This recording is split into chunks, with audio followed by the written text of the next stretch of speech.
Welcome back to the Floyd Memorial Library podcast, where you find information on what's going on the North Fork of Long Island. We'll be focusing on issues and opportunities going on in the community, as well as people and stories from the present and the past. I'm your host, Christopher Bianchi, and for episode 25, our guest today is Marjory Stevens. She's a longtime resident of the North Fork, and we talked to her about her ancestry, going back on both sides of her family, and her time growing up here, and how she moved away from the North Fork and then she came back and lived in Greenport, and also talks about what she thinks of the North Fork today and some of the issues going on. So I hope you enjoy episode 25 with Marjory Stevens. Thank you so much for coming on to the podcast today. It's good to be here. So, like with other interviews, I just like to start off with where you were born and raised first. Okay, I was born in Southold, in Greenport Hospital, and grew up in Southold. And I lived different places. I had a house in Greenport for a while, but when my mom passed away, I'm back in the house I grew up in. And when you were born, your parents were living in Southold? Oh, yes. And could you give us a little history about your ancestry going back from your parents? If you wanted to talk about your father's side or your mother's side first. Well, my mother was a Halleck from Sound Avenue.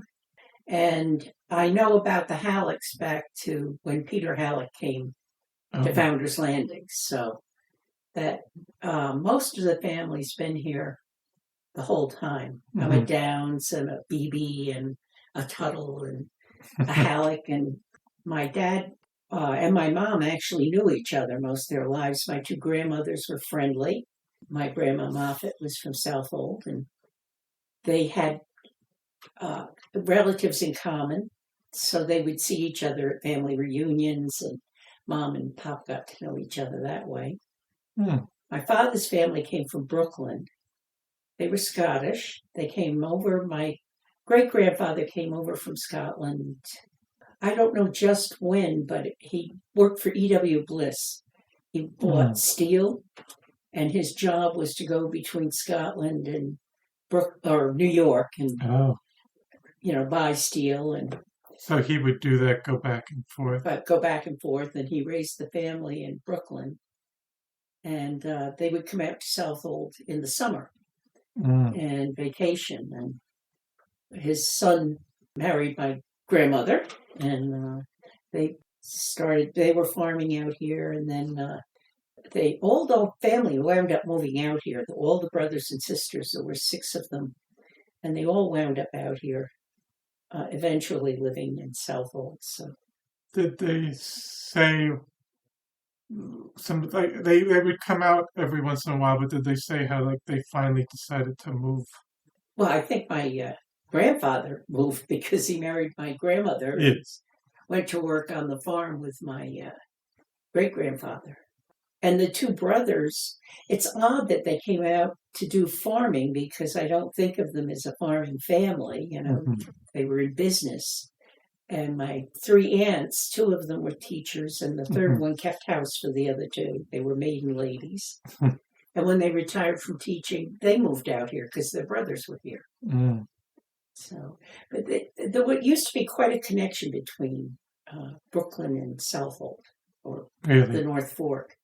And the Brooklyn Eagle is full of all kinds of articles in old newspapers about who's at Southold, and so that was probably how they found it.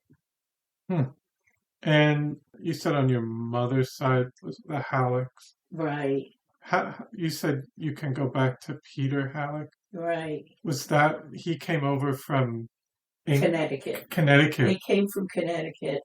We've never been able to trace him further back than he came over. He had 4 sons, And he went back, and we never really knew what happened to the original Peter, but the four sons stayed. He went back to Connecticut or maybe England. We can't Mm-hmm. locate. Nobody's been able to find him. Hmm.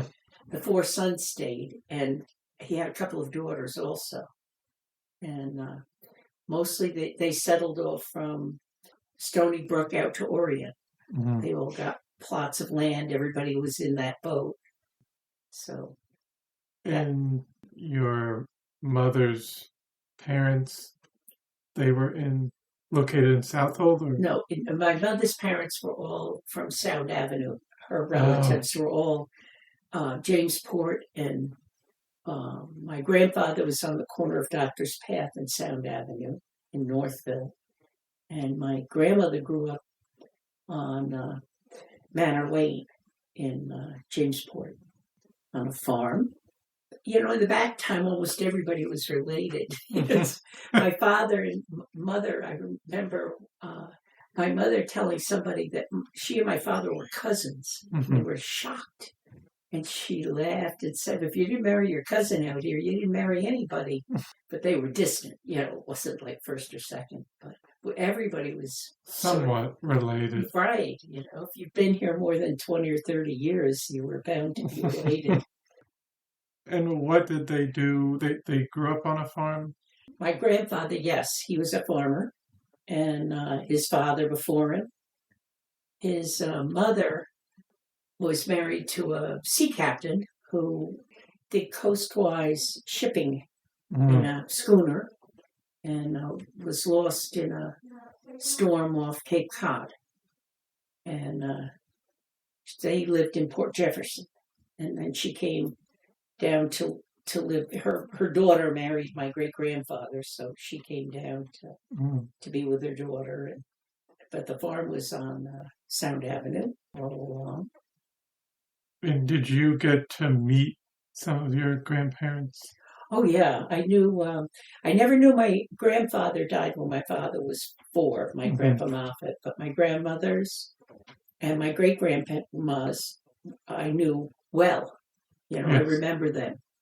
I was away at school when my last great-grandmother passed away, so I was lucky. All my relatives lived from Riverhead out, really. Big holidays. But did they tell you any stories about growing up out here, or kind of what it was like that you could remember? Well, my mom wrote a wonderful history for us. That was grand to hear. But they were stories I knew about. My grandmother, Halleck, was a great storyteller, and we'd hear a lot about, the time the barn burned, and it sort of is an example of why never to play with fire in a barn.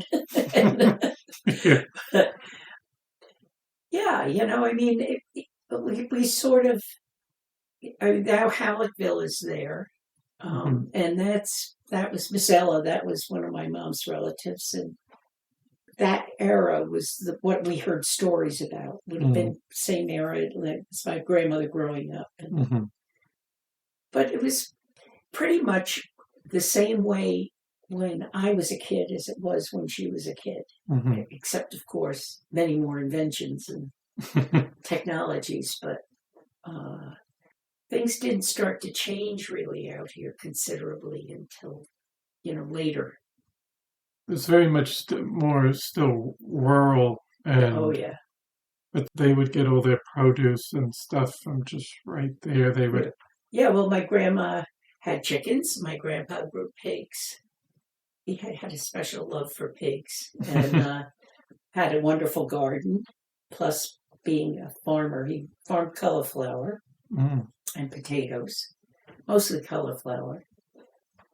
And did you have any special occasions, just like the typical, like regular holidays that they would make for Thanksgiving? Or It's like special food or special things? Food or traditional? Well, similar. Thanksgiving was pretty similar all over. But Christmas, we always went to my Grandma Halleck's for Christmas Eve. We went there on Christmas Eve, and my cousins, I had one set of cousins that lived up west in Franklin Square, and they would be out with my aunt and uncle, and we'd have a big, Christmas Eve with all the kids just hooting and hollering. And we all spent the night in the house, and somehow we all fit. And, Christmas Day was a nice big meal, and then we would come home, and we always spent Christmas night with my father's sister, Mary Wheeler, and her husband, Joe, who lived on Boyceville Avenue.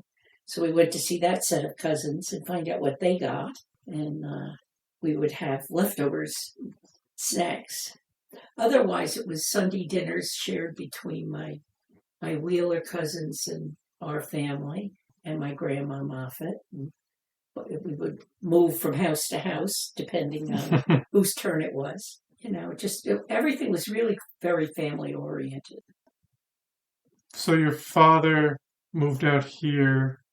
Well, he lived out here. His father. Moved out here, so he was born out here. Yes. And went to school in Southold. And then went to Farmingdale. Why did he end up going over to Farmingdale? Well, he went to Farmingdale for school because it was what he was going to do. And that was primarily an agricultural school. Oh. And so he went there because he was going to be running the farm. So he took over the farm from it would have been his grandfather because his father passed away when he was so young. But yeah, my grandpa Halleck went to his brother was sent to Cornell at the Aggie school, and my grandfather was sent to the New England Business School to learn how to keep bookkeeping and take care of farms that way. Both sides of the family were very interested in education and making sure that, even if you were going to be a farmer, there was a lot you could learn and bring back and improve things. Yes. So. And did he ever say how it was growing up for him as a kid? Southold, your father? Yeah. Not a lot. Not a lot. He had a lot of friends, most of whom over the years I've met and say, "Oh, you're Bill Moffat's daughter." My father said he knew we'd gotten old once he ran into someone and they said, "Oh, you're Marge Moffat's father." So that's, he lots of friends. Even when I was visiting at San Simeon nursing home one time, I ran into a fellow that had been a good friend of my father's when they were growing up. He was a special man, my father. He gambled. He loved to gamble. Oh.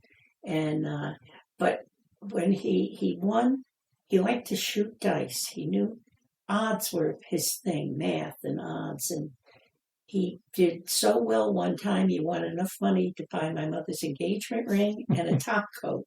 And he never gambled again. Oh. He said, if you get married, you can't gamble. So he stopped. Yep, that was it. And then just about your mother. She grew up on Sound Avenue. She went to Fredonia and was an early education teacher. And her sister went to Skidmore. And I always felt that was remarkable because they went during the Depression. And it must have been a worry for my grandfather and grandmother to be able to send them to college. During that time. Yeah. So. And did you ever hear anything about any other things about the Depression in terms of how they kept things going?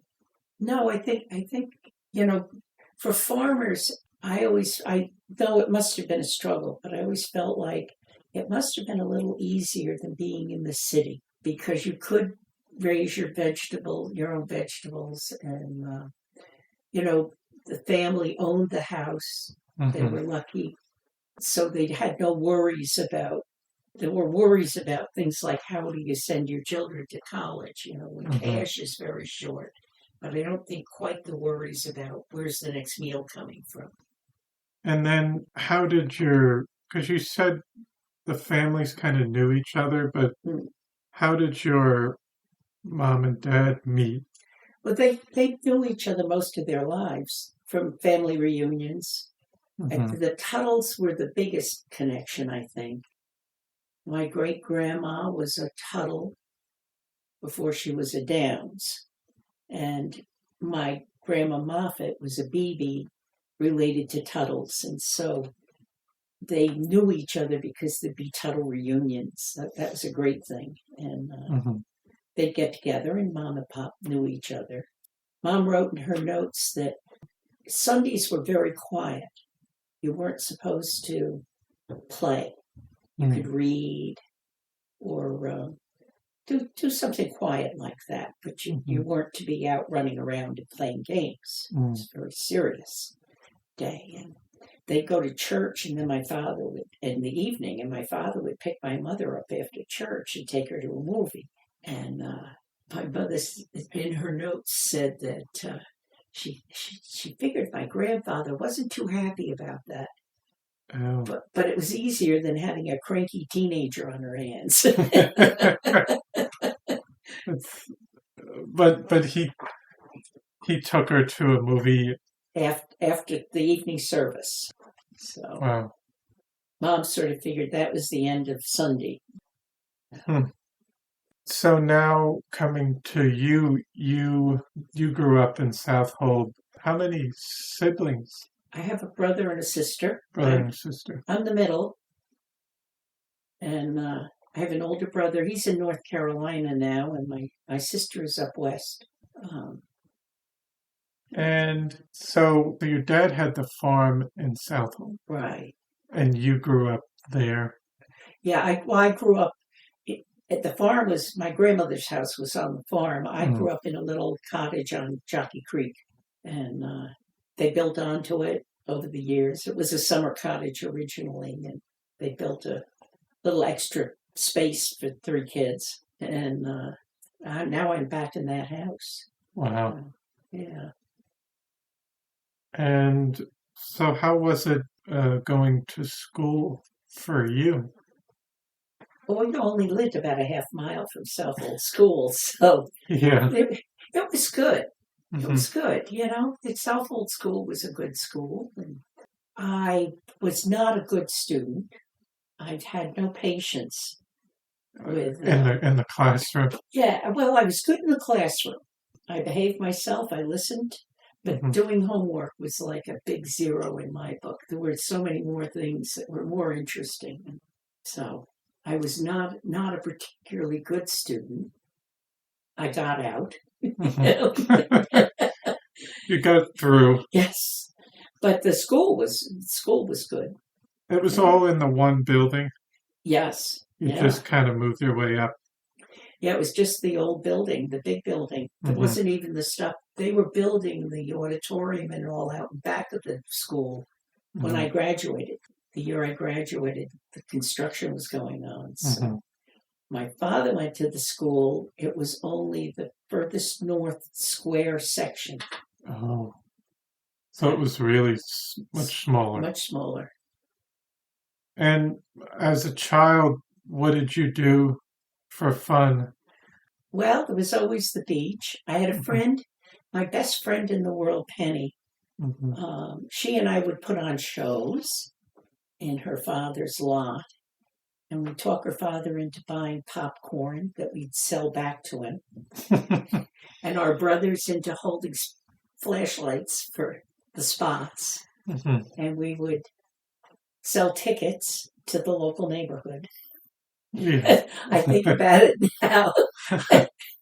But mostly I remember digging, we really didn't have good trees. We had oak trees, but no, they weren't good for building a tree house. So we dug tunnels, and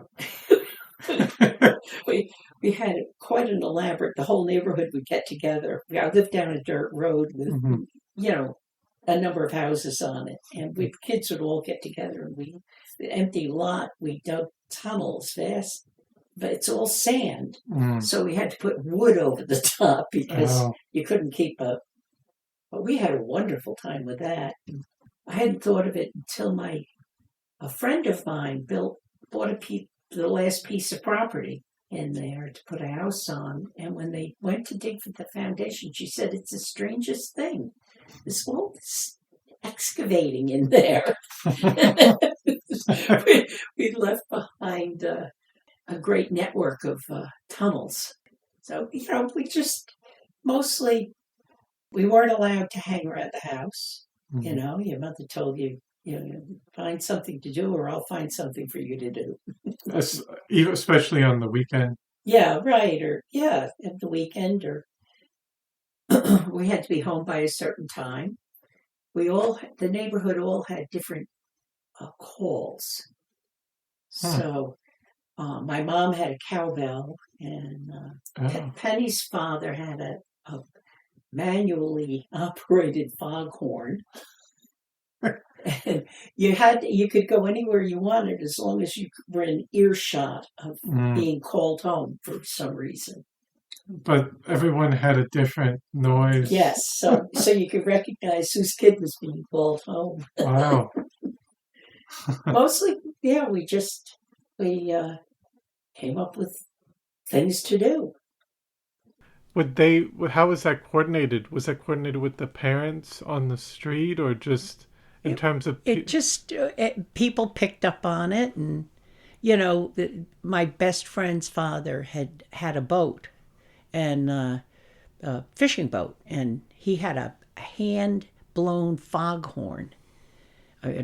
Neither one of us could ever make a sound out of it, but he could. Yeah. And so, they kind of picked up on, you used the cowbell. Great idea. I'm going to get a whistle, or the foghorn. And so it worked great.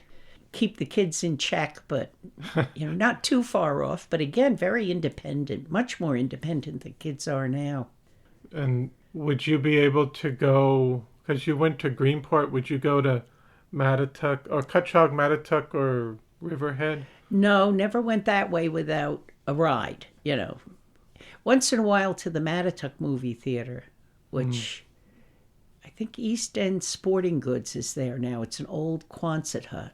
It was a Quonset hut. It was a movie theater before the 5-screen place opened up years later. But once in a while we'd go to a movie there, but most often it was Greenport. And most often, you usually went with a group of kids. Like it's teenagers we'd go, and maybe one parent would drive 4 or 5 kids, and they'd take turns so that, again, all the parents weren't having to watch out, pick up and drop off, and the other parents, I guess, got to go out for date night or something. Got rid of us for a bit. And then would you also go, I guess this would probably be with parents too, but would you go into the city? My folks took us to the city several times. My 8th birthday was each of us. For some reason, my mother found it very hard to buy gifts when we were 8. We were sort of that in-between age where the toys we wanted might be too young for us in another year, and she trying to come up with something, and started with my brother, who was older, and when we turned 8 we got to go to New York, and without any, with just our folks. My brother and sister stayed home, and I rode the front car of a subway and the jump seat of a checker cab, and went to the top of the Empire State Building and the Bronx Zoo, and rode escalators up and down and elevators up and down. And the last day on the way home, we went to Coney Island, and you got to do Coney Island and have fun there. So that was really special, because you had your own hotel room. You didn't have to share it with your brother and sister. Oh. And if they took us in as a family, I remember going to see Gene Autry Rodeo at Madison Square Garden, and once in a while they would take us in as a family trip, and we had to share then. But my 8th birthday was just mine. You had your own room. Yeah. So I did go to dances. occasionally in the summer, might have been for a couple of summers, got the Wharf House, and two sets of parents had to agree to chaperone, and we danced. We all took our 45 records, and somebody had a 45 record player, and we'd stack them up and dance, and it was really a great time. And but the rule was that if you left the porch of the Wharf House, you could not come back. So, which prevented people from wandering off into the bushes. They didn't want people teenagers, disappearing into the night. So it was great fun. It was once a week. They did it in the summertime, and now it's not possible to get the Wharf House without long waiting lists. It's a very popular place for people to have weddings and birthday parties, and down in Southold there at Founder's Landing.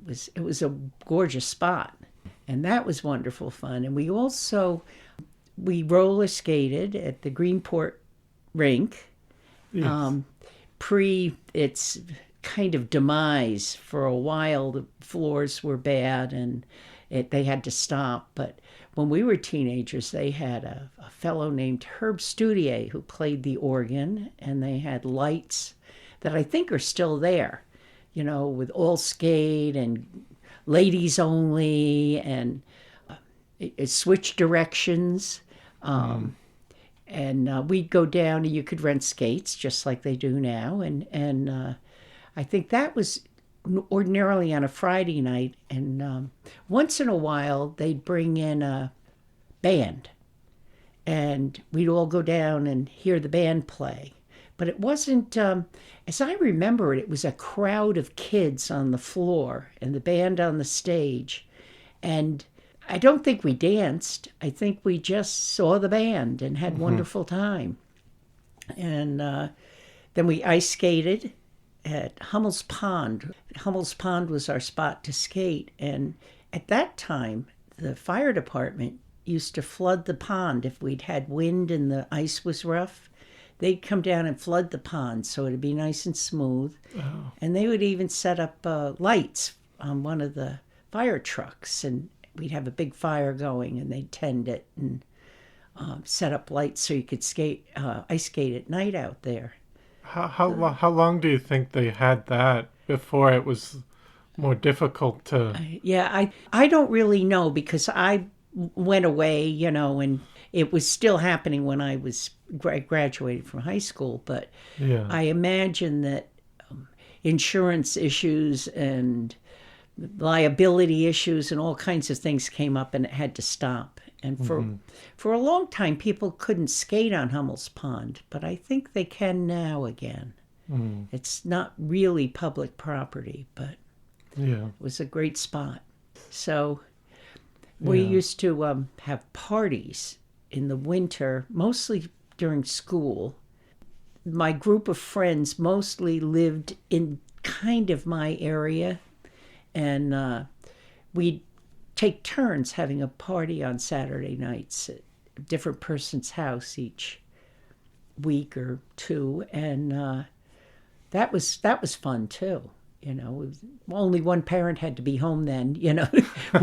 One household had to have the parents home, but the rest of them could go off and do what they wanted, and knew where their kids were. So that was fun too. So was that what did you do at the parties? Dance, played records. There's just regular teenage kind of stuff. We'd have something, refreshments usually, and I remember. The year after I graduated from high school, a friend was going to have a New Year's Eve party, and he got grounded and wasn't allowed. And so he called me up to see if I'd mind having it at my house. So we did, and of course, all the kids at that point were 18, and they were old enough to drink. And at that time, wasn't 21 yet. And so my mother went out, and she was going to make punch for everybody and put vodka in it. I thought this was pretty hot stuff. And later I found out, years later, it was for this whole party, she had bought a pint of vodka. And as the night went on, the punch got weaker and weaker and weaker, with vodka, Yeah. so that by the time she knew, everybody would leave the house in good shape, and nobody would have had enough to drink to be a danger to themselves or anyone else. Yeah. So, but there we were. We all thought we were something. Probably, I don't know, 8 or 10 kids and 1 pint of vodka. But that was still something. Yeah. Even for, well, I know the age limit was different, but Yeah. So she said it was okay. We could have something to drink, and she'd take care of it. And she just didn't tell me how little we had to drink. We just thought we were pretty hot stuff. Big bowls of punch went down that night. yeah.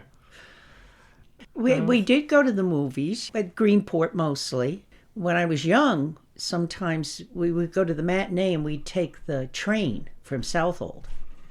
Oh, really? And go to the movies at In Greenport? Oh, wow. And to the matinee. And when we were done, we'd call from Rouse's and get our parents to come pick us up. So they only had to drive one way. My cousins, it was mostly my cousins and my brother and sister. So, yeah. Yeah, that's wonderful to like, even just taking the train one town over. Yeah. Yeah. It worked great. And it was very independent of us. We could get on the train, and the older ones had to watch out for the younger ones, make sure everybody was safe. So, but a little bit of freedom, it was nice. That was another thing about that time. Kids didn't stay home. My mother, if you hung around the house, she found something for you to do, especially in the summer. And I was very lucky. I have an album that I put together. My grandmother she took lots of pictures. I have her box camera.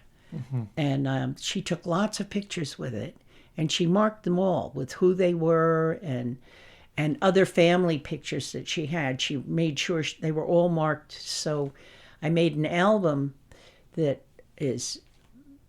follows the history of the family, and mainly when my mom and aunt were young, and they grew up on the farm, and they had a cow and pigs. My mother did not like the animals. And I never knew that till I was an adult. She did not like farm animals, big animals. They scared her. She never hinted that to us. We always loved Grandpa's cow. I remember the cow. Yeah. And you'd go out, and Jerry would, if you were his particular favorite that day, he was the hand, milked the cow. You got to hold the cow's tail while he milked. Only if you were on good terms with him, though. And we'd all stand around and watch him milk the cow. And my grandma had made butter and sold eggs, to the Sound Avenue people, local neighbors. And I remember great pans of milk settling on her kitchen table. And the cream would be so heavy that you could pick it up like a sheet. It was incredible. And so she made the butter with that cream. Wow. And so there's always fresh milk in the cream and her butter. I have the container she kept her household butter in, and it still smells of butter. It was a ceramic, a bowl with a lid. Yeah. And you can still smell the butter in it. It's amazing. Wow. Would you remember like recipes or dishes that it's like, oh, we're going over Grandma's house, and would she usually have a specific dishes or? My grandfather, well, he raised pigs, and he was very fond of pork. So often, we went there for holidays, it was turkey, Or my Grandma Moffat would do a lot of chicken, but my Grandma Halleck did a lot of pork. she might make a pork roast for us or pork chops. And just depended on what they preferred. right, and what they raised. What they raised. Yeah. My father raised pigs on my Grandma Moffat's farm. But I only barely remember that. I remember sitting on top of the shed where the pigs lived. And they had a fenced-in yard they went in, and we'd sit on the roof of the shed and watch them. And my mother'd be yelling at us, "Don't fall in there." He had a sow that was mean as they come. They called her Old Joe, and she didn't like anybody. And my mother say, "You fall in there, I'm not coming in after you." She didn't like that. Joe will get you. So, but my father, he raised pigs, I guess, while he was working the farm, and before he got married. And then my grandpa was especially fond of raising pigs. My grandpa Halleck, he always had a litter of pigs and he sold the pigs. People would put a mark on them. I'm taking this one, I want that one. And he would raise them through the summer, and in the fall they would come get their pigs. And then he would need to slaughter his pig. But he never had the heart to do it. He had to hire someone to do the deed. Really? He could butcher the pig once it was dead, but he was too fond of them to actually be able to.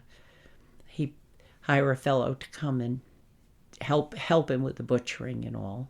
And it was farm life that my mom grew up with. Mm-hmm. They were Congregationalist, which is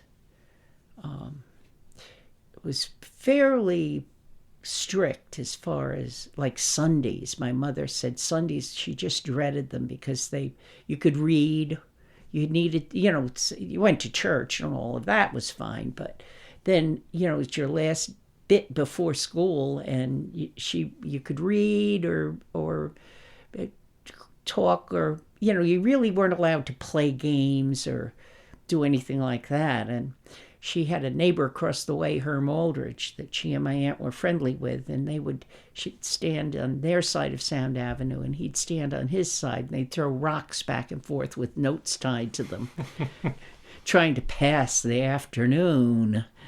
But they were good people, and things were very much the same for me, really, except for the Sunday thing. They were not as No. strict with No, that. the Methodists weren't nearly. When my mom came down to Southold, it all relaxed a bit. But things. My life kind of ran the same way my mom's did. And you had your friends and stuff you did with them, and really kind of different from now, because now the kids seem so. Everything they do is so planned. And not as much spontaneity. Yeah. And then connected with technology. Yeah. It's tougher, or I guess it's easier to just do things that way. Yeah.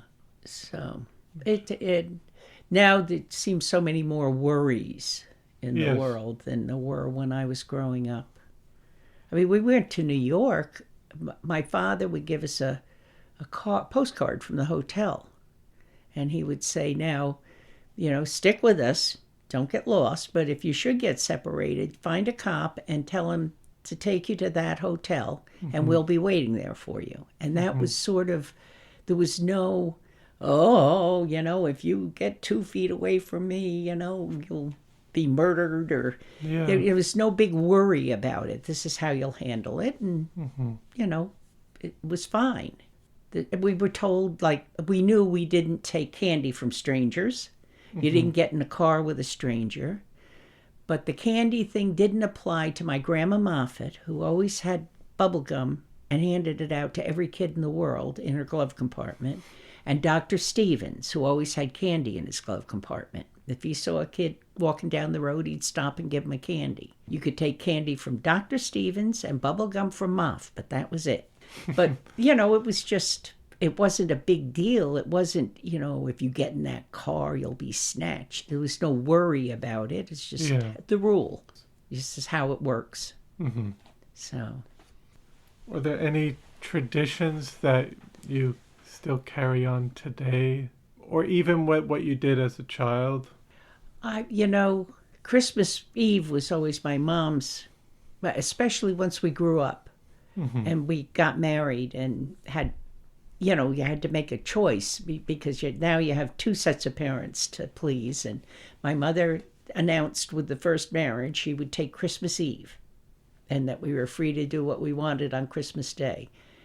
And after she passed away, I moved into the house I grew up in and left my little house in Greenport. And for a long time, I told my brother and sister, I know why you talked me into taking the house, so I can have Christmas Eve.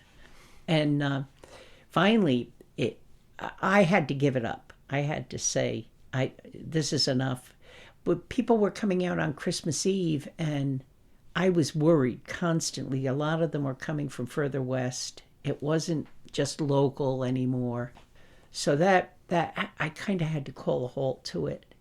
And I felt bad about that because I really enjoyed having the family all together. And I mean, I think I've heard other stories where you would go over to Grandma's house on Sunday or something. Moffy, my grandma Moffat, who we called Moffy, was she did the Sunday dinners in the summer when her big kitchen was opened up and her dining room. In the winter, she lived in a small part of the house and they shut down the rest of it. It was a huge house. It was a big old beast of a thing that cost a lot to heat.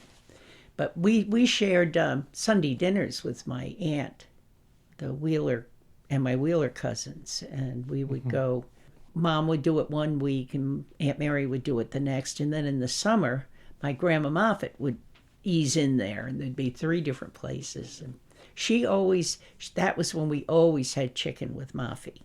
She was widowed when my father was 4. So she never had a husband really for any length of time. And she had to learn to do all the care. She didn't run the farm. Her father did that. But she had to take care of the household stuff and like killing the chickens. And I remember asking her one time if it didn't bother her. I was a little kid, and she said, well, it bothers me, but we wouldn't have Sunday dinner if I didn't do it. So it wasn't something she enjoyed. She made that clear, but... Yeah. But everyone was kind of still close by, whereas today it's tougher because people move for jobs or... It's like, we can't do that every Sunday night. No, I don't have relatives left here anymore. I grew up with all my relatives from Riverhead out, except for one aunt who lived up in Nassau County. But, it was easy to get together. My Wheeler cousins originally lived right next door to us, and you picked which house. What's Aunt Mary having for dinner tonight? Maybe I want to eat over there. And now I have one second cousin, and that's all that's left in the area. Everybody, my brother's in North Carolina, my sister's up in Nassau County, and Lord, my nephews are on the West Coast, and it's just everybody has dispersed. Yep. I miss it. Yeah. I think it's something that I get that people might say, well, there's always that joke with like, family's coming over, we gotta, but it's still something nice that I think is unfortunate in some ways. That it's reassuring when those people are around, I remember my father was the first person I lost. I lost great-grandparents, but I still had my grandparents, and my father was the first one close to me that I lost. And I remember at the service sitting there thinking, it's okay, looking at my Uncle Joe and Aunt Mary and the boys and thinking, I still have Uncle Joe, you know. It's, you know, it's okay. I've got that base that, you know, will be there for me if I need them. Yes. And so, you know, it's hard. I miss that. I miss that. You know, I always enjoyed my cousins, so it wasn't a chore to have to go see them. We all went off and did our thing, you know. Yeah. No, it's a tough thing, and it is kind of something that, I don't know, I think as generations move on, it's something that somewhat disappears unless you are living close. And even then, some people that today that might live close, they might just be like, oh, I'm too busy, or Yeah. I got a lot of stuff, I can't make it, and maybe take it for granted, but then they don't realize that they had family close by. Yeah, But, it meant a lot to me. It did. mhm. And it is something that I miss. So, fortunately, it's only an hour and a half to see my sister, so it's not the end. I don't have to go to the West Coast anyway, but No. North Carolina. But What about on Sunday? Was that a similar thing that No, from your grandparents? no. That died with the next generation. That was, we would go to my Aunt Mary's, or they would come to us for Sunday dinner. Mm-hmm. The Wheelers lived down the road from my grandmother's house, and the farm was behind their house too, my grandmother's farm. And my Wheeler cousins always had lot cars. That was wonderful. After Sunday dinner at their house, we'd all jump in the lot cars and go riding around. So, yeah. How far were you walking towards like the main street there? Our house was a half mile from school, and it almost clocks in at a mile from the traffic light in Southold. Would you, as a kid or in middle school or high school, would you walk up to the main thoroughfare and hang out?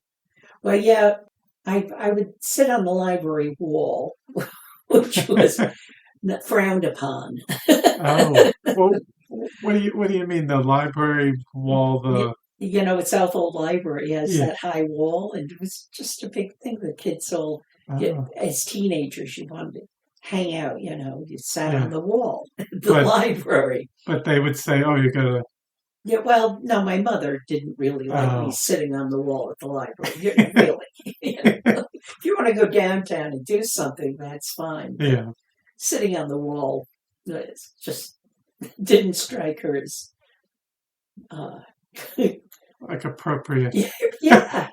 I mean, she didn't think I was doing anything wrong. It just seemed sort of dumb, you know. So, in Nova Scotia, where my husband and I used to go, the fellas up there the wall was in front of the municipal building, and the older folks up there used to call it the dummy wall. And I think that's how my mother viewed my sitting on the wall at the library. It's better go in. Yes. Use the library. So, yeah. No, we, even as kids, we would walk downtown with our allowance to buy candy at the 5 and 10, or, you know. There were stores you could go in and get certain things. Yeah. Go for lunch at the sweet shop. Sometimes my mother wouldn't make lunch for us to take, and she'd give me $1, and I'd have to meet my sister, and we would walk down to the sweet shop, and we could each get an egg salad sandwich and a cream soda and a box of jujubes for each of us for $1.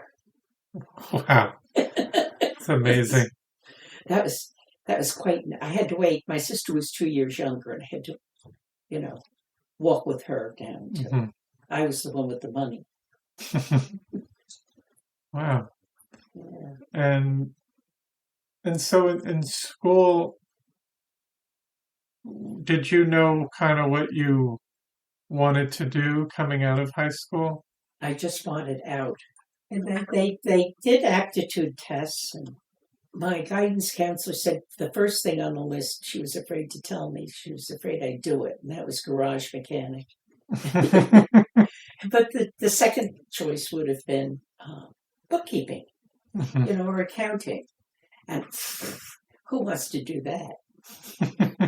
I wound up doing it for 30 years for one company, and then Wow. worked here and worked at Southold Library as a bookkeeper, and discovered the joys of always knowing if you're right. Mm. 1 and 1 is 2, and you might wish it was 3, but it's 2.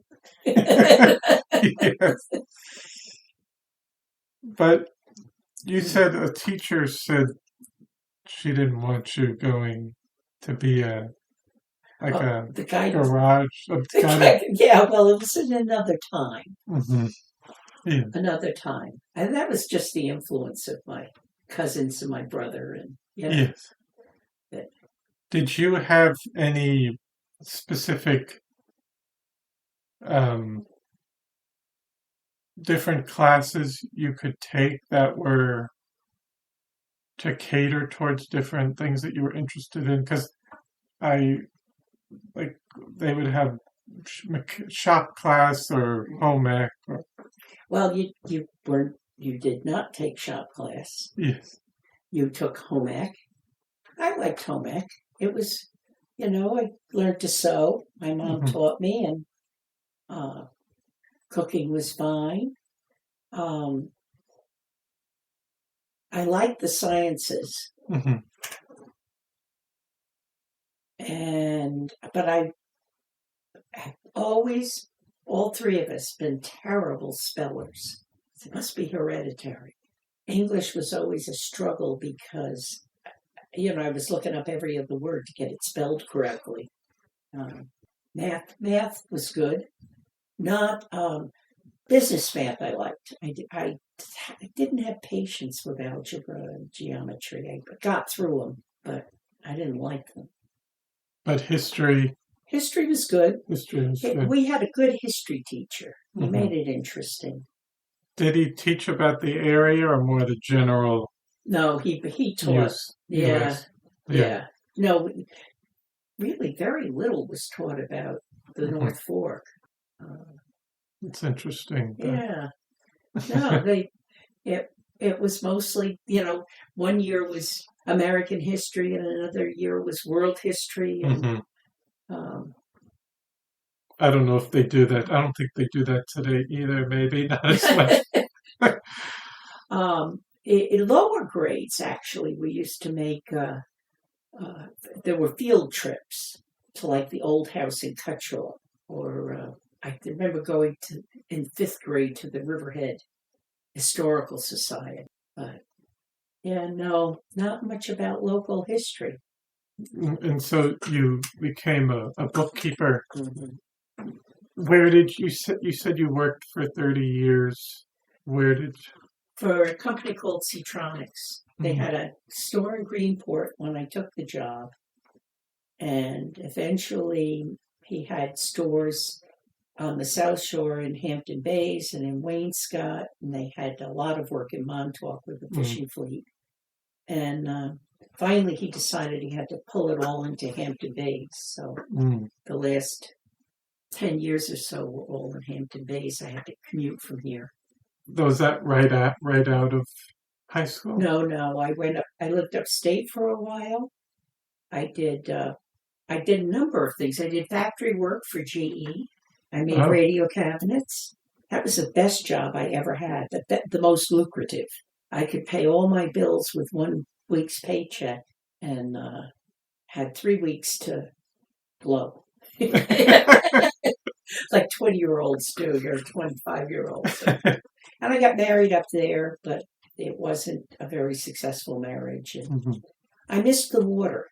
I was surprised. I never thought about the water, Where was that in upstate? North of Utica in the Adirondacks, in a little tiny town called Barneveld. When I was married, and had a horse, and we lived on the West Canada Creek, but it wasn't The same. It wasn't Long Island Sound for No. sure, or Peconic Bay. But you think coming out of high school, did you feel like you wanted a change at that point Yeah, to go get out of that area? But then after a while, you're like, yeah. I want to come back. I really missed the water, missed having so much family around me. I made a lot of good friends, and I kept them for a lot of years. It wasn't the same as having people who knew your history.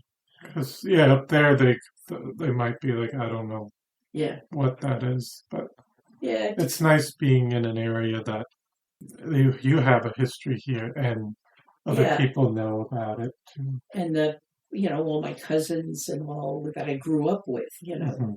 Uh, we all knew the same things. Yes. So I came back. And did you say you moved to Greenport at one Yeah. point, or was that a little Yeah. bit later? Well, I bought.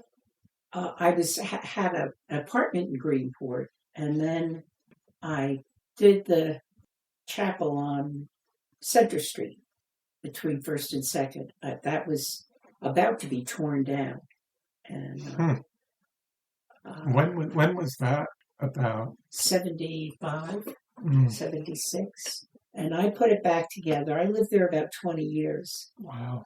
And then the person I sold it to was there about 20 years. So it's been Mhm. quite a while. Now, some faithful Floyd patrons have it, and very nice couple. But I wanted a one-person house. Mhm. I didn't want 3 bedrooms and a den. And it was 2 rooms. It was 1 room downstairs and 1 room up. So When did you move it? You moved you moved to Greenport around 70. 75, 76, right And around the bicentennial. how was it? How would you describe the area then? A lot of people thought I should pick that house up and move it somewhere else. Who wants to live in Greenport? I liked Greenport, I always did. And the thing stood there all those years in that one spot. And what was I going to do? Move it to my grandmother's farm lot? I Mhm. mean, really. Mhm. So I stuck to my guns, but not my family. They were all behind me 100%. Mhm. They were pushing for me to do it. But just people who out of nowhere would say things like, well, why? Why would you want to live in Greenport? I love my block. I had, everything you could ask for in one neighborhood. There was nobody left to move in, except me. Kids and retired people and all colors of people. And it was a good neighborhood, a good block Mhm. to live on. I liked it very much. It was a hard decision to move to Southold. When did you move back? I moved back in 95, 96, and around there. My mom passed away. So But the area, some people would say the area of Greenport from like probably the 70s to the 90s, it was somewhat of, people would say it was gritty or, yeah, a little bit. But most people were hardworking people, and a lot of fishermen. Mhm. We had a really active fishing community, and that's why the marine electronics store was here. That I worked in. It was Mhm. working people, working class. It was Mhm. gritty a little bit. That went through a bad time after the war when the shipyards closed. And a lot of the stores closed up, and but then I watched it come back. It recovered. So that was after, you said after World War II. Yeah, it took a hit, but it started coming back in, I guess, 60s. yeah. It's the people who lived here were always here. Mm. They didn't go anywhere. They were hard workers. I suppose you could call it gritty, but mostly it was just families. Mm. Working class. And it's a good thing. And are any, in terms of the time that you were living in Greenport, did you see a lot of shops and businesses kind of come and go through that time? Or there's not really anything from the 70s that's still. No, no, there isn't. I Some of the stuff was here, and survived. We had 2 shoe stores when I was growing up. One of them burned down, and the other one was the Harborfront Deli eventually. But once Riverhead opened up, the businesses that were here, the arcade was a fabulous store. It was anything, that they wouldn't find for you. If you needed something, boy, they'd swirl around there upstairs to see if they could come up with it for you. And there was 2 or 3 sweet shops. Every neighborhood had a deli. In Greenport? Really? Yeah. Wow. Yeah, there were delis, probably 3 or 4 anyway, that I can think of. So, even though the main street was a little sad looking, things thrived. People made their way. So. And what did you, I guess, over that time, what did you enjoy the most about living in Greenport? Well, I enjoyed the people, and I liked that we had a waterfront. Whereas Southold didn't have. No, there's very few towns on Long Island that have a town that's Montauk, Port Jeff, and Greenport. Really, very few towns are built up around the waterfront. If you go to Amityville, you could be in, the desert somewhere. Right? Anywhere. Trying to find the ocean in Amityville is a real challenge, and so I liked that about it. Then I liked the fight that Dave Capel put up to keep the waterfront open. There was a lot of talk at one time about a convention center wanted to go in there, where the park is. And that would have made it all private property, no access, So I thought the town was, it was good to be here, especially because it was started to turn around, and first we'd have stores that would open up, for just a few months in the summer, and then they'd be gone again. And then finally more businesses took over and established themselves and didn't close up on Labor Day. Yes. Now it's very busy. Yes. Now it's very different. And did you see any sign of, I guess, were there tourists still coming in the summer?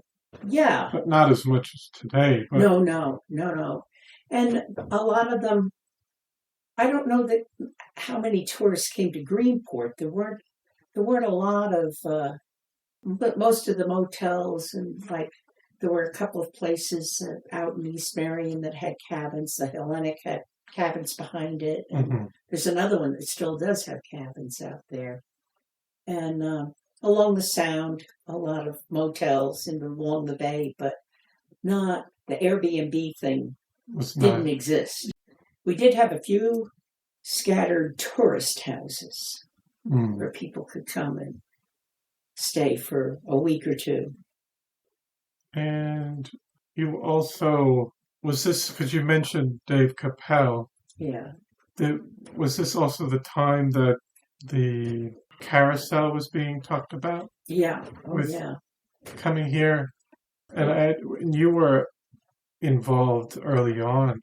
Yeah, well, they in 95, I think it was, that they closed down the Calverton plant, Grumman did, and they had the Carousel, and they offered it. They would donate it to a village, and a lot of people wanted it, and Dave went after it, tooth and nail, He had third and fourth graders writing letters about why Mr. Grumman should put his carousel in Greenport. And when it came, it went into Stitt Industries. Walter Gazzari and Dave Capel worked out a deal to move it from Calverton and put it in there. And we ran it on Carpenter Street for quite a while, while plans were being made for how to do a park, what kind of building, And then Walter needed his part of the business back. His business expanded, so we had a temporary place on the corner of Front and Third. And but I knew people who, some of the contractors that went to Grumman and took it apart and brought it here. And so I was very interested in watching them set it up. And then the first weekend it ran, I came and watched it run, and I thought, I really like this. And so I volunteered. And then they needed help with the money, the bookkeeping. So I took that job on. And I eventually ran the park, the scheduling and the money for the park. I love the park, I thought the park was just, it's everybody's backyard, Not everybody can have a house on the water, but everybody has, in Greenport has a backyard on the water where they can go and sit in the evening and chat with neighbors, and it's a good place. And when did they move the carousel from Carpenter Street over? I can't remember, but I don't think we were in 3rd Street more than a year. But maybe a little longer than that, putting the building up. But we moved into the building in 2001. So, and we got the carousel in around 95, 96. So about 5 years between the two places while the park was being developed. And so you volunteered with the operation of the carousel? Yeah, well, then I was hired to do bookkeeping and scheduling finally, and I worked as, well, Dave was allowed an assistant, so he hired me as his assistant, but my job was to do the park. So while Dave was in office, I took care of scheduling and money. And did you think that were you there when it initially opened? Oh yeah. Was that a really pretty big ceremony? Dave invited all kinds of very important people. You probably have in the file here one of the brochures from when the day it opened. Yes. They had a handout. I had one I can't find. I think we do have one. But now, kind of thinking about Greenport, you moved back to Southold. Just thinking about Greenport today, what do you think, since the 90s, what do you think how it's kind of become? Well, I think, I don't know, somehow with the advent of COVID, all of a sudden, the Airbnb thing blossomed and the affordable housing went away. And it's true all over the North Fork. And it's very disappointing to me because Airbnb people don't care. They're here for the weekend. They're going to see a couple of vineyards and drop a few dollars and leave. They don't really care about the town or their neighbors either side of their house. And the people who own the Airbnbs don't live in them. So they don't care. For me, it's a loss to not have the same hardworking people able to live here. To afford to. Right. Or being pushed out. And you think if there's something that you missed about the way Greenport used to be, it's that. It's having neighbors that are hard workers and here year round. Yeah, here year round and care about their neighborhood, and the people who live next door and, that community feel. When you have too many Airbnbs, there's not much community left. And yeah, it just can feel empty in the winter and Yeah, have a lot of people in the summer, but they're just kind of influx here and then I'm gone and yeah, we'll use whatever we can while we're here, but or people don't stay here year round as much. no. But that's kind of why I like the job at the library here, Well, because it kept me in touch with local people, yes. Um, When did you start working here?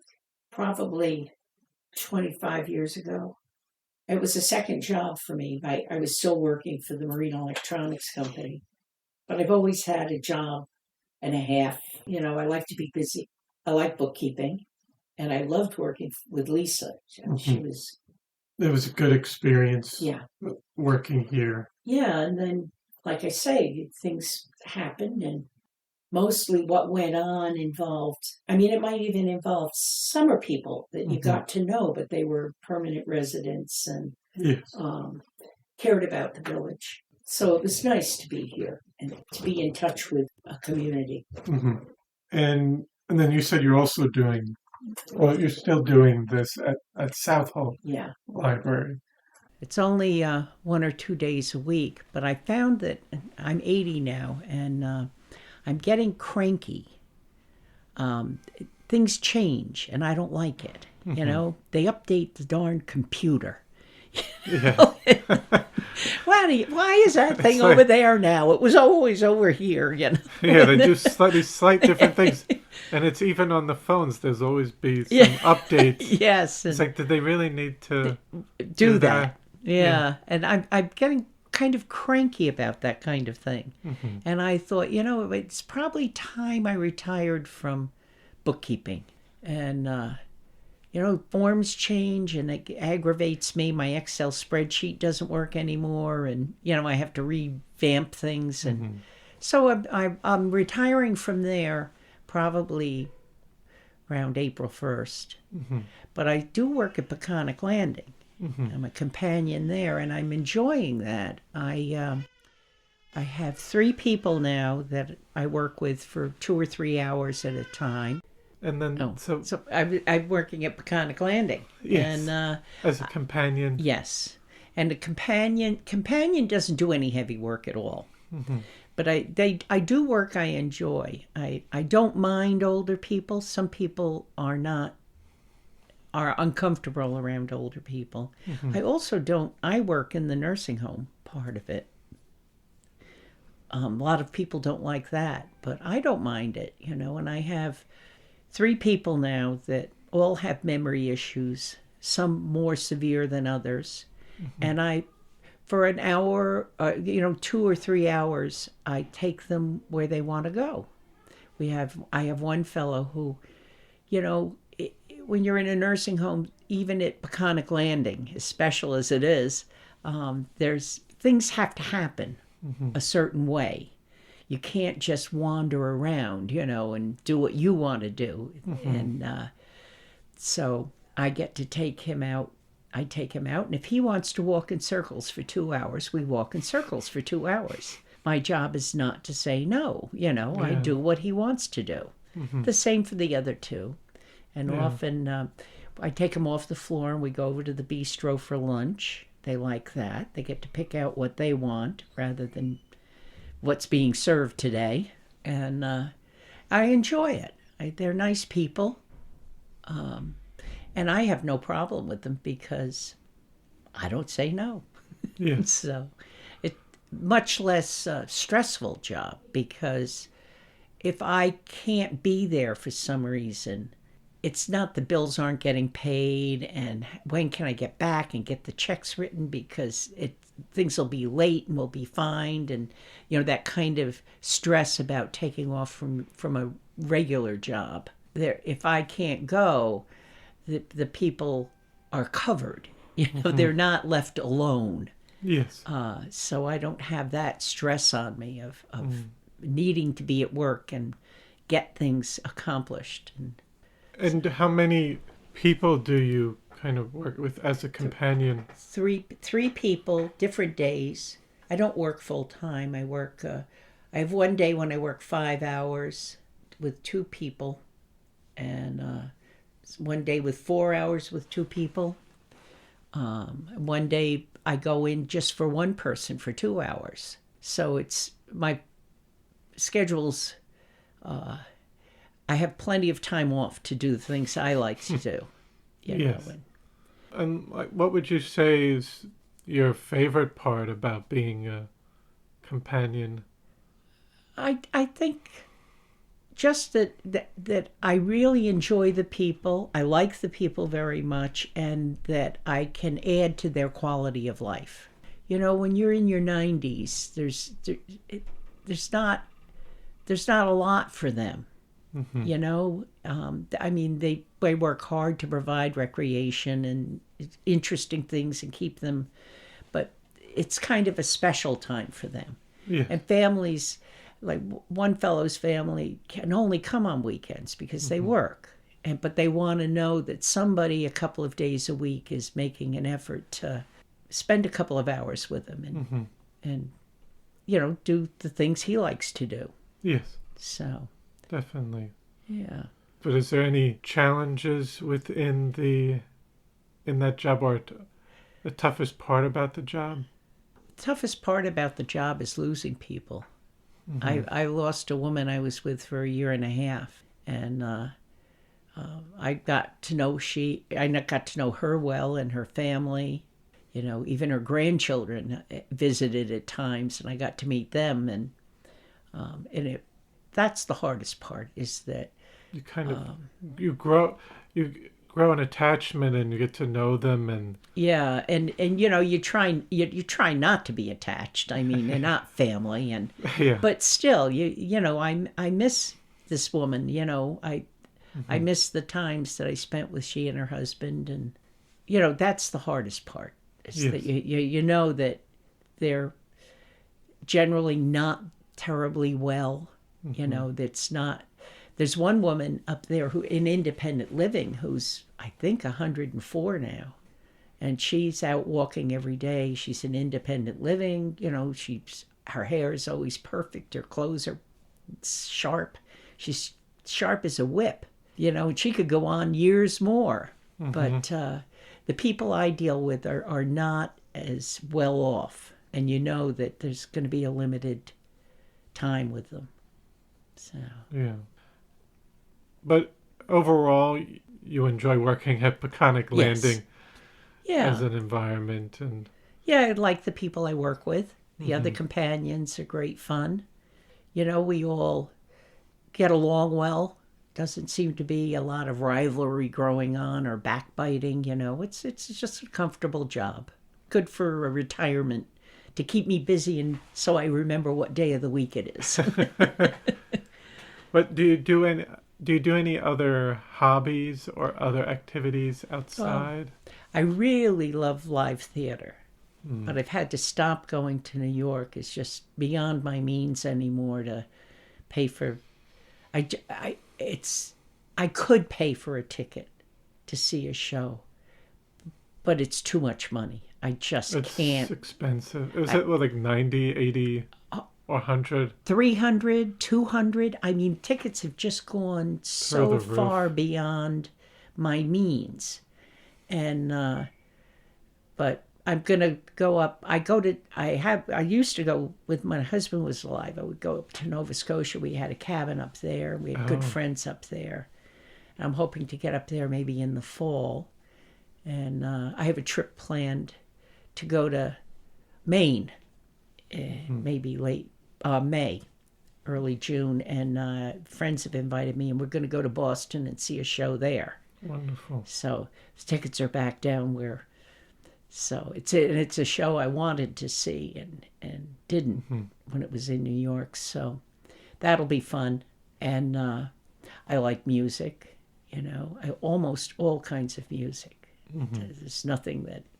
Was there something specific that you listened to when you were growing up in the house, or that you had on LP?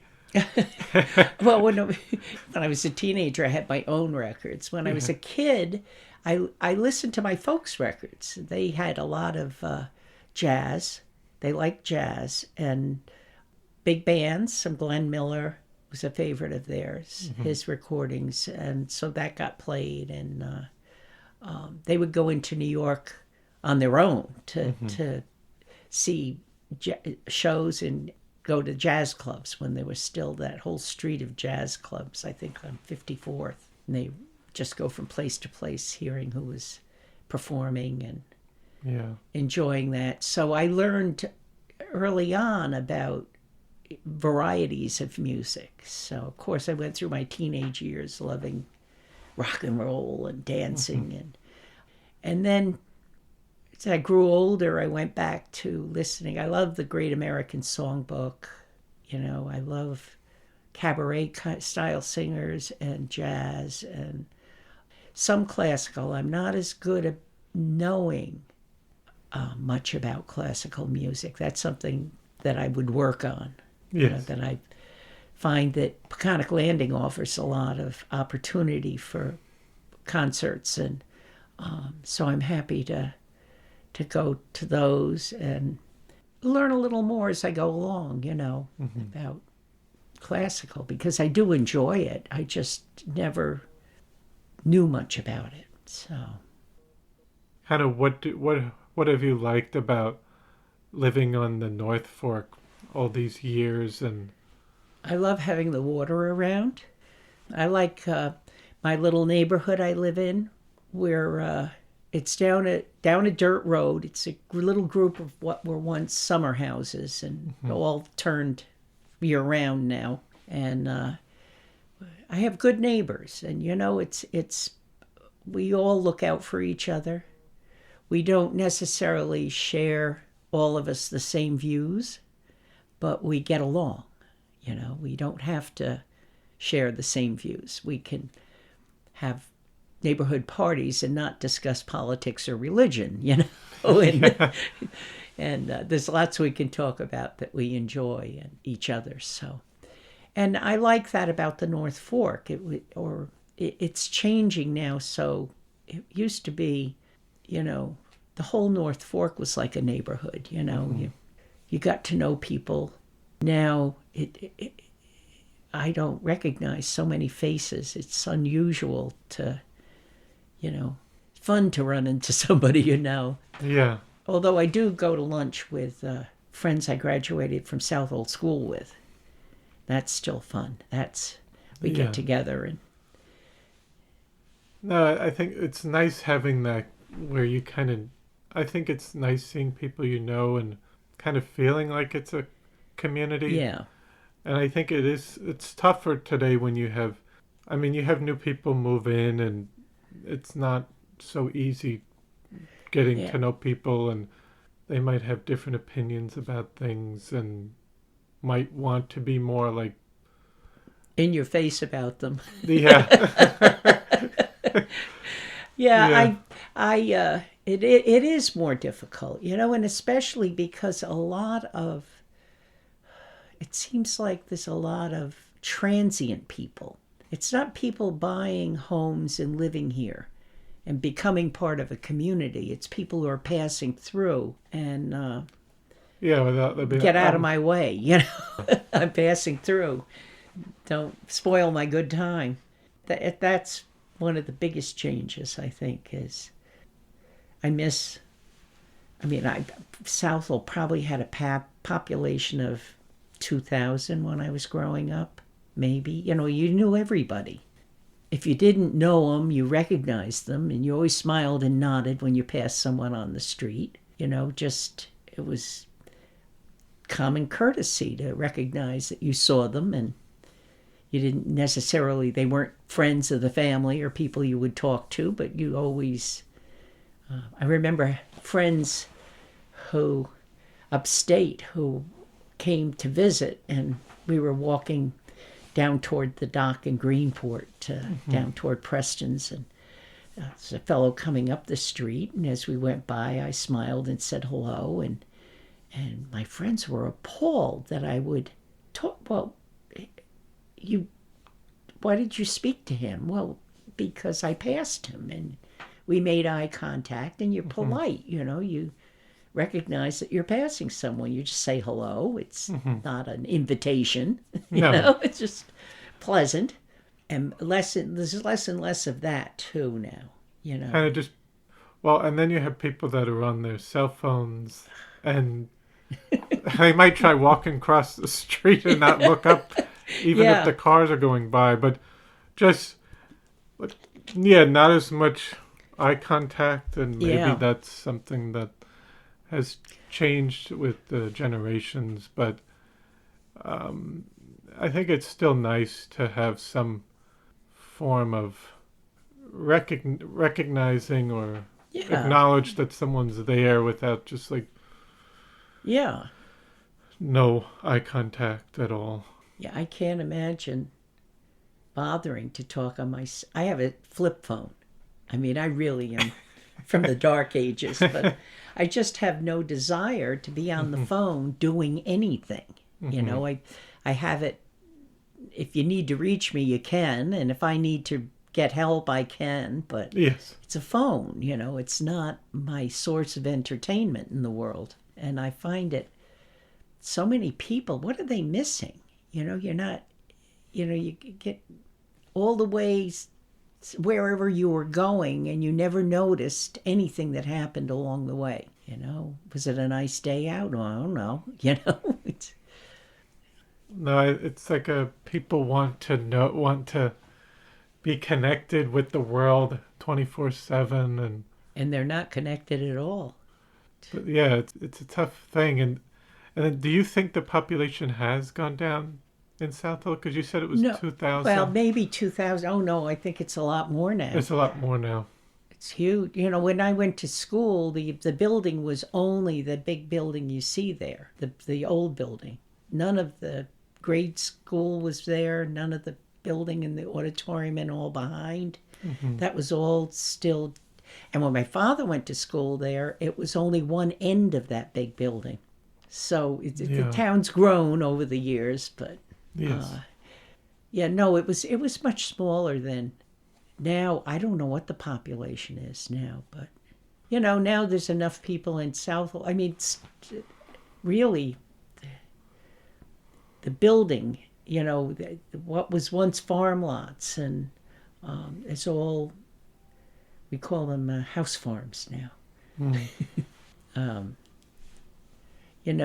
was glad when the open spaces, people realized that, it was going to be suburbia if we didn't do something towards saving the open spaces and having the farmers, be able to sell their development rights.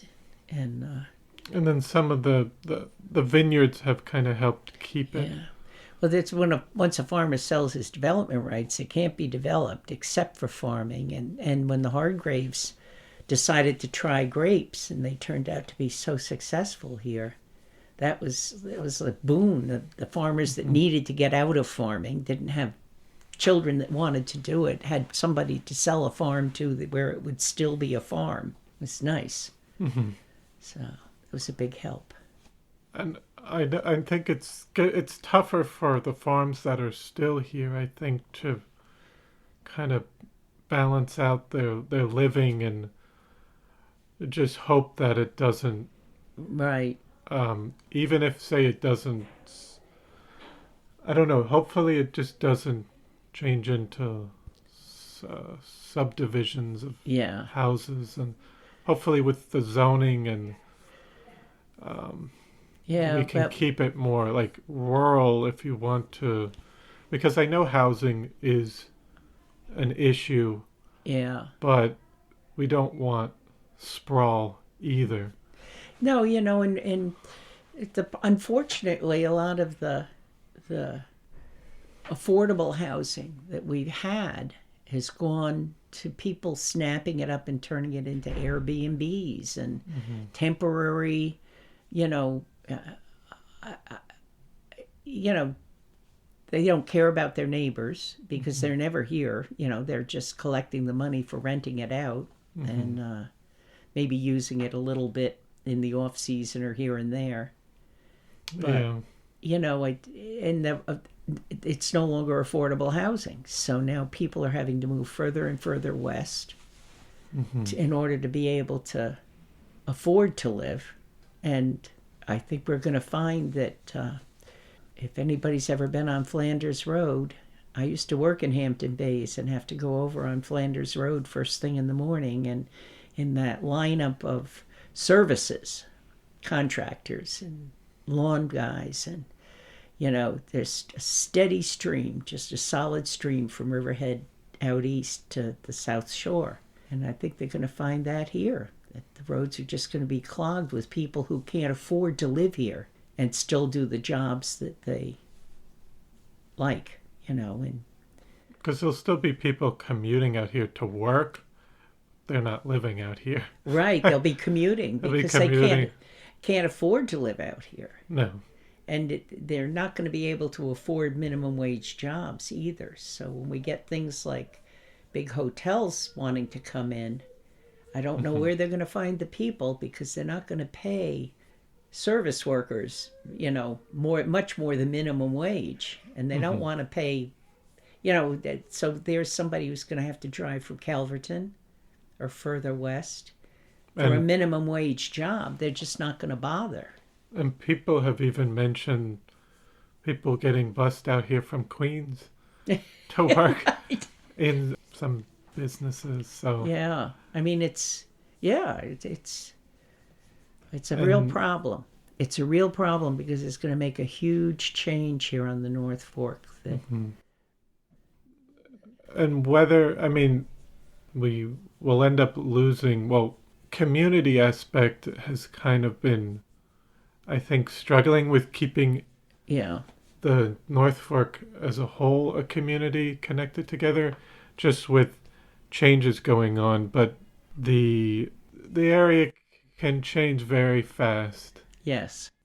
As we've seen in other areas on Long Island or in the country, you can lose the character and what people love about the area. Right. Very quickly. You can't replace it. You can't bring it back. It's like Mitchell Park. When Mitchell Park happened, there were a lot of people who thought it should be sold off to, there was talk about a big convention center that could be there, but it would have blocked access to Peconic Bay. It would have all been privately owned. And now you can go from the ferry over to, the park. Actually, some of it's private, but you can walk across Claudio's parking lot. Nobody's going to yell at you. No. So you can do the whole waterfront in Greenport. And if they had gone for the bucks and sold that property for, tax money, yes, it would have been gone. It would not come back. That wouldn't have come back as an open space. Right, now it's a wonderful open space that everybody can enjoy, and people who can't have waterfront homes still have a waterfront backyard, that they can go to anytime they want and sit and enjoy the bay and their neighbors. And so that was a huge bonus, I think, for Greenport, making sure that that's open. And, but there's a lot of other things about Greenport that really need to be saved. But thank you so much for coming on today and telling your story and your involvement in the community and Greenport and Southold. And it was really nice talking to you. It's good to see you again, Chris. So thank you. Yeah. Well, I hope you enjoyed episode 25 with Marjory Stevens. I want to thank you for listening to the Floyd Memorial Library podcast, and we'll see you next time.